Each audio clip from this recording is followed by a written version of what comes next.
Hi there, welcome back. In this video, I want to talk about four things you need to have in place before seeking funding. What are the four things that I believe you must have in your wallet, if you like, in your pocket, if you like, before you go to seek funding as a startup business?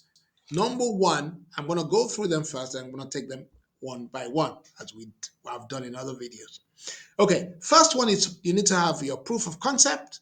Number two, you need to have a team. Number three, you need to have a plan. And number four, you need to have proof of sweat equity. And I'll explain all this now. The first one is you need to have proof of concept. Nearly in all my videos in this series, I've emphasized proof of concept. Proof of concept is that you have taken your idea from just an idea to proving that this idea will actually generate money. By doing so, you have found a product that works, a market that wants it and is willing to pay for it. So you found your niche, you found a product, and you brought both together and you've generated some sales as a result. And you can follow the lean startup methodology by having a, uh, an MVP, if you like, minimum viable product. You've created that minimum viable product, and that has helped you to actually generate some sales. Okay, let me give you an idea of what I'm talking about. When I started I started a consultancy just before COVID. Well, I'd been doing it before that, but it really came to its own during the pandemic period. I was helping people raise funding, helping them raise access grant funding for their different organizations. And all I did was put together a document that showed them who I had helped before and the fact that I can help you because I understand your problem. And this is the cost. I didn't have no website, I didn't have no business card, I didn't have anything. And yeah, people looked at it, saw that, yeah, this guy knows what he's talking about because it looks like he's done it so many times, done it for all these people. Well, so I'm going to come along.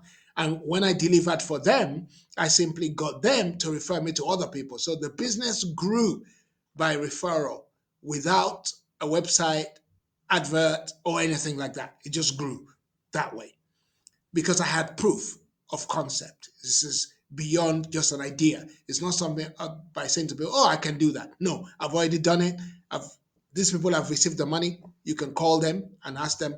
It's verifiable, and so it moved on that way.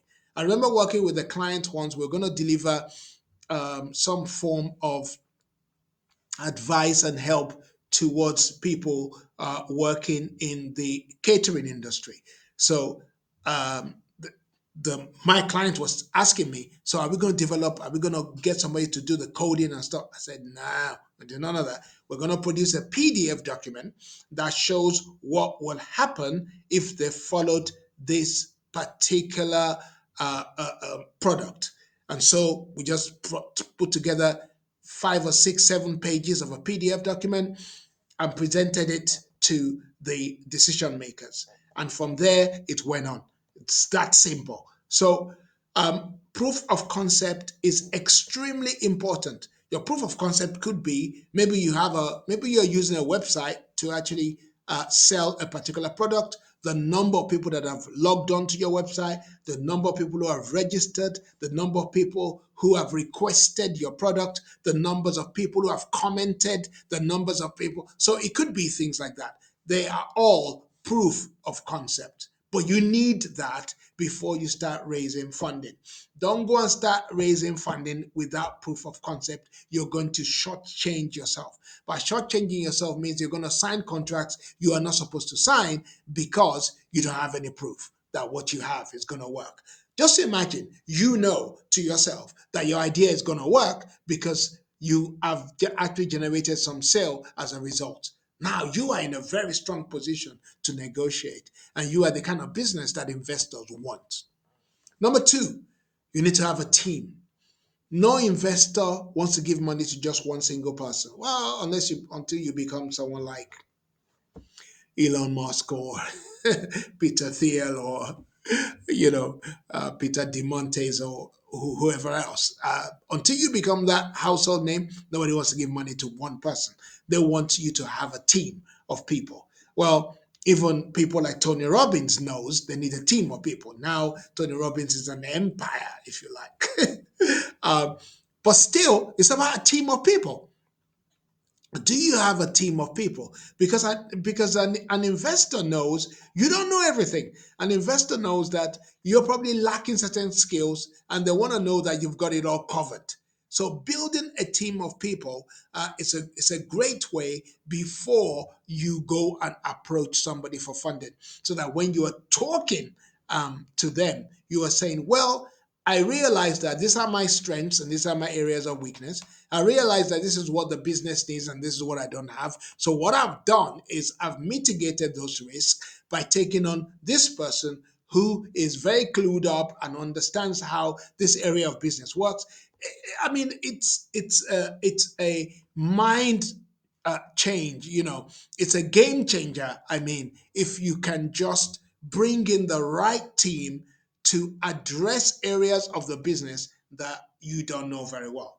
You just manage the team to do it. And this can be a virtual team, and you don't have to be paying thousands and thousands, but you can just have them in as one of your team members. Very important. You need to have a team before you go and approach somebody for funding. And number three, you need to have a plan. And the plan can only come because you've done a proof of concept and you have a team. Plans begin to fit together the more you know how something is going to work. Because you have a proof of concept and you have the people you're going to work with, you are more likely to put together a better plan than you would have if you don't have those two things. Okay, so don't start writing your business plan until you have a proof of concept. That's my idea. Number four, proof of sweat equity or money. Nobody wants to give another person money if they have not shown that they've invested their own money in that particular business. Somebody says, well, the only way to do business these days is to get somebody else to give you their money and you don't have to put in any of the money. Well, you may not put in money, but you need to be able to show that you've put in sweat equity. Sweat equity is the amount of energy and a strength that you have, an intellect that you have put into the business that you can value at a certain amount. So you may not have put in pounds and shillings. We don't say that no more now. You may not have put in pounds and pence into the business, particularly, but you've put in so much hours of energy to make the business what it is today. And that energy, if you value it at, I don't know, £100 an hour, that's worth, £100,000, so to speak. Then that shows that you've invested sweat equity, and that's taken as an asset towards the business. So, four things you need to have before you apply for funding: proof of concept, a team, a plan, and proof of sweat equity. Thank you so much. If you enjoyed this video, then you will like the other videos that I've done on four reasons why businesses fail to secure their funding. Make sure you watch that video. Four best sources of money. Make sure you watch that video too. All right then. Thank you and God bless you. Bye bye.